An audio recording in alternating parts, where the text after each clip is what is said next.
ચક્રવર્તીય રાજાઓ હતા, માલપા હળગતા, અખ નહોતું, નીંદર પણ નો આવે. ભાઈને જોવે, નાતીલાને જોવે કે હળગવા લાગે. હવે આમાં એ ધનને કરવું કે ક્યાં આમાં સુખવું? અત્યારે માણસની દ્રષ્ટિ ફર્નિચર સમજણ.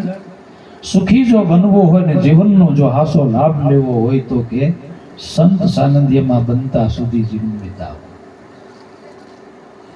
જે સંત સાનિધ્યમાં જેને જીવન વિતાવ્યું તો પ્રારબ્ધ પ્રમાણે જે કુદરત મહારાજ કણકો આપે એ મળે એમાં એનો સંતોષ થઈ જાય. પણ ધન વૈભવ ગમે એટલું હશે તો એમાં તો મહાપુરુષોએ એમ પણ કહ્યું જો ધન મળ્યું ને વાપરતા ન આવ્યું તો ઉલટાનું વજન રૂપ બન્યું. એથી જો વાપર્યું નહીં